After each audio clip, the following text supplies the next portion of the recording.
विधानसभा मतदारसंघामध्ये महाविकास आघाडीचे दोन घटक पक्ष राष्ट्रवादी काँग्रेस आणि काँग्रेस आहे. या दोन्ही पक्षाला एबी फॉर्म दिले गेले आणि दोन्ही पक्षाकडून वेगवेगळे दोन उमेदवार उभे केले. यामुळं कार्यकर्त्यांमध्ये संभ्रम निर्माण झाला आहे आणि संपूर्ण महाराष्ट्रामध्ये महाविकास आघाडीच्या बाबतीत पंढरपूरमध्ये फूट झाले अशा पद्धतीची चर्चा सध्या निवडणूक चालू झाल्यापासूनच रंगली आहे. या संदर्भात काय सांगाल, नेमकी काय भूमिका आहे आपली? पंढरपूर मंगळवेढा विधानसभा मतदारसंघामध्ये भालके गट किंवा विठ्ठल परिवार म्हणून आम्ही सर्व पुरोगामी विचारसरणीचे विविध संघटनेचे किंवा विविध पक्षाचे कार्यकर्ते एकत्र येऊन विठ्ठल परिवाराच्या माध्यमातून आम्ही पंढरपूर तालुक्यामध्ये काम करतो. भगीरथ भालके यांनी सर्वप्रथम राष्ट्रवादीकडे उमेदवारीची मागणी केली होती. आम्ही सर्व शिष्टमंडळ जाऊन शरदचंद्रजी पवार साहेब यांची भेट घेतली होती. पवार साहेबांनी सकारात्मक दृष्टिकोन ठेवून त्यांनी स्पष्ट सांगितलं होतं की मला भगीरथ दादा भालके यांनाच उमेदवारी द्यायची आहे. माझ्या मनामध्ये भगीरथ भालकेशिवाय दुसरा कोणीही नाही हे स्पष्ट संकेत आम्हाला दिलेले असताना सुद्धा आणि उमेदवारी भरायला सांगितलेली असताना जाणून बुजून पवार साहेबांना सुद्धा अंधारात ठेवून पवार साहेबांच्या कानावर परत खोटं नाटक किंवा गैरसमज निर्माण करून उमेदवारी भरायला सांगितलं, पण एबी फॉर्म दिला नाही. एबी फॉर्म आम्ही देतो म्हणले, एबी फॉर्म काय दिला नाही. त्याच वेळेला आम्ही काँग्रेसला सुद्धा यापूर्वी महाविकास आघाडीचा एक घटक पक्ष असल्यामुळे आणि आमच्या मतदारसंघाच्या लोकप्रिय खासदार प्रणितीताई शिंदे असल्यामुळे प्रणितीताई शिंदे यांच्याकडे आम्ही सुद्धा काँग्रेसच्या कडे मागणी केली होती. पंढरपूरचा उमेदवार हा उमेदवारी ही भगीरथ भारत भालके यांची महाविकास आघाडीकडं असावी म्हणून आमच्या विठ्ठल परिवारात किंवा आमच्या सर्वांमध्ये चर्चा झाल्यानंतर ठरवलं होतं. त्यामुळं आम्ही राष्ट्रवादी आणि काँग्रेसकडे मागणी केली असताना राष्ट्रवादीने चुकीच्या पद्धतीनं काही गोष्टी आम्हाला सांगितल्या, काही गोष्टी आम्हाला त्यांनी सांगितल्या की त्या आम्ही पूर्ण करू शकत नव्हतो किंवा त्या गोष्टी आम्हाला पटत नव्हत्या. म्हणून मग राष्ट्रवादी जर चुकीच्या पद्धतीने निर्णय घेत आहे हे आम्हाला दिसल्यानंतर आम्ही आमच्या खासदार प्रणितीताई शिंदे यांच्याशी संपर्क साधल्यानंतर त्यांनी तात्काळ आम्हाला काँग्रेसचा उमेदवार अर्ज भरायला लावला आणि लगेच दिल्लीला घेऊन भगीरथदादा भालके यांना गेले आणि दुसऱ्या दिवशी त्यांनी काँग्रेसच्या लिस्टमध्ये उमेदवारी जाहीर केली आणि एबी फॉर्म सुद्धा दिला.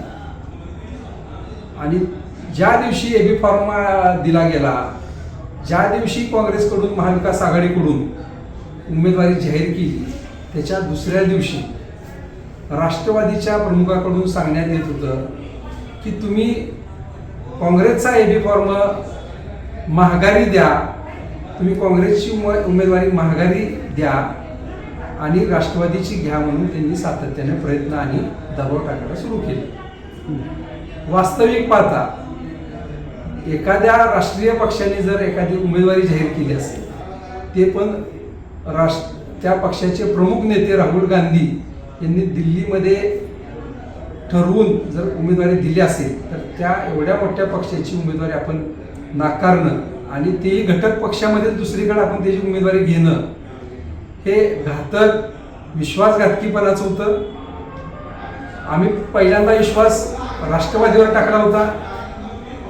आम्ही काही बोलत नाही याचा अर्थ गैर काढू नका तुम्ही, पण आम्ही मान आणि सन्मान ठेवतो, नेत्यांचा मान सन्मान ठेवतो आणि महाविकास आघाडीच्या पक्षातील सर्व घटक पक्षाचा मान सन्मान ठेवतो म्हणून आम्ही काही बोलत नाही. आणि महाविकास आघाडीकडूनच आम्हाला उमेदवारी अधिकृत मिळालेली आहे आणि ती महाविकास आघाडीचे उमेदवार आम्ही भगीरथ भारत भालके असताना सुद्धा शेवटच्या क्षणी 1 तास आधी तुम्ही दुसरा उमेदवार घोषित करता. ज्या दिवशी शेवटच्या दिवशी तुम्ही उमेदवारी जाहीर केली राष्ट्रवादीच्या सगळ्या शेवटच्या उमेदवारीमध्ये आणि काँग्रेसची पहिली उमेदवारी असताना दुसरी उमेदवारी जाहीर करणं हे भारतीय जनता पार्टीला सहकार्य केल्यासारखं आहे असं माझं व्यक्तिगत किंवा सर्वसामान्य पंढरपूर किंवा महाराष्ट्रातील जनतेचं मत आहे. आणि ही उमेदवारी माघारी घेणं गरजेचं असताना सुद्धा ती उमेदवारी माघारी घेतली गेली नाही. आज भगीरथ बालके आणि त्यांच्यासोबत असलेले सर्व महाविकास आघाडीचे जे कार्यकर्ते आहेत ते एकसंघ प्रामाणिक लढा देत आहेत. पण जे कधीही महाविकास आघाडीच्या किंवा राष्ट्रवादीच्या विचाराचेही नव्हते किंवा राष्ट्रवादी पक्षासाठी कुठलंही योगदान नव्हतं, आत्ताही नाही यापूर्वी नव्हते, अशा लोकांना आणून तुम्ही उमेदवारी देऊन तुम्ही साध्य काय करणार आहे? राष्ट्रवादीचे नेतृत्व हा सर्वसामान्य नागरिकाला पडलेला प्रश्न आहे. आम्ही पवार साहेबांना मानणारे लोक आहोत. पवार साहेब असं करतील असं आम्हाला वाटतच नाही, शक्यच नाही. पवार साहेबांनी अशा पद्धतीने करणं आणि भाजपला मदत करणं हे कुणालाही पटत नाही. तरी सुद्धा हे घडत आहे हे अत्यंत चुकीचं आहे. पवार साहेब किंवा त्यांच्या पक्षाच्या वतीनं जे चालू आहे पंढरपूरमध्ये त्याचे दुरोगामी परिणाम जिल्ह्यावर पडणार आहेत. आणि त्यातल्या त्यात मोहोळ, माढा, सांगोला, कारण विठ्ठल परिवार हा किंवा पंढरपूर तालुका हा 4 मतदारसंघामध्ये असल्यामुळं त्याचे दुरोगामी परिणाम महाविकास आघाडीला पडणार आहे. भालके गट हा सगळ्यात स्ट्रॉंग आहे आणि विठ्ठल परिवार हा सगळ्यात स्ट्रॉंग आहे. त्यामुळं आजपर्यंत भारतनाना भालकेंनी पहिल्यांदा अपक्ष म्हणजे रेडोलस पक्षातर्फे विजयसिंह मोहिते पाटील यांच्या विरोधात लढाई लढली आणि ती जिंकली. त्यानंतर काँग्रेस पक्षाच्या माध्यमातून लढाई लढली. त्यानंतर राष्ट्रवादी काँग्रेस पक्षामध्ये शरद पवारला सगळे सोडून गेले होते.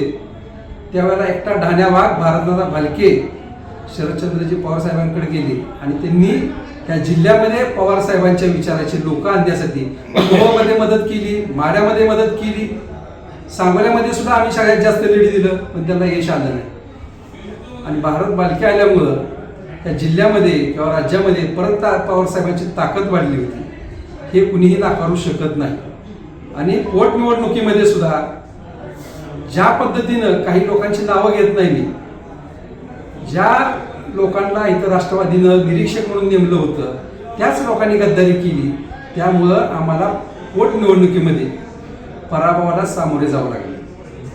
आणि आज 3.5 वर्षानंतर भगीरथ बालके पुन्हा एक निष्ठेने पवार साहेबावर भालके घराण्याची पहिल्यापासून निष्ठा आहे, त्यांचं प्रेम आहे. त्या पोटी आम्ही अजून सुद्धा पवार साहेबांकडे आहे. ह्याच्या पुढे सुद्धा पवार साहेबांना सहकार्य करणार. पवार साहेबांबद्दल आमच्या मनामध्ये आदर राहणार आहे. माझ्याच काय भगीरथ बालके काय आमच्या गटातल्या प्रत्येक कार्यकर्त्यांमध्ये पवार साहेबांबद्दल आदरच राहणार आहे. पण पवार साहेब जे चूक करत आहेत ते सर्वसामान्य कार्यकर्त्याला पटत नाही. जो राष्ट्रवादीचा कार्यकर्ताच नाही त्याच्यासाठी तुम्ही भाजपला मदत करता हे कदापि मान्य नाही. आणि ही लढाई पंढरपूर आणि मंगळवेढा तालुक्यातील दुरंगी लढत आहे. त्यामुळं बाकीच्यांचा आम्ही विचारच करत नाही. कोण आलं, कोण गेलं, कोणी लक्ष्मी दर्शन दिलं, पण ही लढाई ही जनशक्ती विरुद्ध धनशक्तीची असल्यामुळे पंढरपूर मंगळवेढामध्ये 2009 मध्ये जी निवडणूक झाली होती तीच परिस्थिती आज पुन्हा एकदा पंढरपूर मंगळवेढा विधानसभा मतदारसंघामध्ये दिसत आहे. सामान्य मतदार, सामान्य जनता ही भगीरथ बालकेंच्या पाठीमागे ठामपणे उभा राहिलेली आहे. कारण त्यांचा 3.5 वर्षामध्ये सर्व विश्वास त्यांचा उडलेला आहे ह्या सत्ताधारी मंडळीकडून. कुठल्याही अपेक्षा पूर्ण न झाल्यामुळं पुन्हा एकदा भारत बालकेंचे चिरंजीव भगीरथ बालके यांच्याकडे सामान्य जनता वळलेली आहे. त्यामुळं कितीही धनशक्तीचा वापर करू द्या, कितीही आमचे कार्यकर्ते नगरसेवक पडू द्या, जनता हटणार नाही. 8 दिवसावर निवडणुका आल्यानंतर तुम्ही पक्ष किंवा गट किंवा भगीरथ बालकेंना सोडून जाता त्यावेळेला नागरिक सुज्ञ आहेत. तुम्ही अशा वेळेला लक्ष्मी दर्शन झालं असेल, तुमचा स्वतःचा स्वार्थ असेल म्हणूनच तुम्ही जाताय हे न समजित पद सामान्य जनता आता खुली राहिलेली नाही. त्यामुळं अशा लोकांना जनता खड्यासारखं बाजूला काढेल आणि जे पैशाचा माज मस्ती करायला लागलेले उमेदवार आहेत त्यांचा पराभव निश्चित करेल. कारण पंढरपूर मंगळवेढा तालुक्यातील सामान्य जनता मतदार हा स्वाभिमानी आहे, कधीही पैशावर विकणार नाही, स्वाभिमान आपला घाण कधीही ठेवणार नाही. त्यामुळे आम्हाला खात्री आहे पंढरपूर मंगळवेढा तालुक्यातील मतदार हा विकणार नाही, हा स्वाभिमानी आहे. जो विकत घेण्याचा प्रयत्न करतोय त्याला त्याची जागा दाखवल्याशिवाय राहणार नाही. तुम्ही आपलं की एबी फॉर्म साठी चुकीची काहीतरी तुम्हाला मागणी केली होती, ती सांगण्यासारखी असेल तर सांगा. राजकीय गोष्टीमध्ये काही गोष्टी आहेत ना, ह्याला आणा त्याला आणा. ज्या वेळेला राष्ट्रवादी चे नेतृत्व शरदचंद्रजी पवार साहेबांनी सांगितलं होतं की भगीरथ दादांना उमेदवारी द्यायची, तरी सुद्धा काही लोकांनी जाणून बुजून दुसरा तिसरा उमेदवाराकडे त्याच्या गेले होते. पण दुसरा तिसरा उमेदवार त्यांना नाही म्हणल्यानंतर मग भगीरथ दादांच्या पाठीमागं लागायचं. आम्ही 2 वाजेपर्यंत वाट बघितली, 3 वाजेपर्यंत वाट बघितली आणि तुम्ही का घेतली नाही उमेदवारी, म्हणून आम्ही उमेदवारी भरतोय. हे फार बालिशपणाचं आहे. ज्या वेळेला एखाद्या मुलीचं लग्न जमतं, साखरपुडा होतो आणि त्याचं पत्रिका वाटल्या जातात, अशा मुलीचं लग्न तुम्ही एखाद्या मुलाला तुम्ही मागणी करता की ते लग्न मोड आणि माझ्या मुलीशी लग्न कर. हे पद्धत आमच्या संस्कृतीत नाही, आमच्या रक्तात नाही आणि आमच्या महाराष्ट्रात नाही. त्यामुळं महाविकास आघाडीचे तुम्ही मोठे नेते आहात.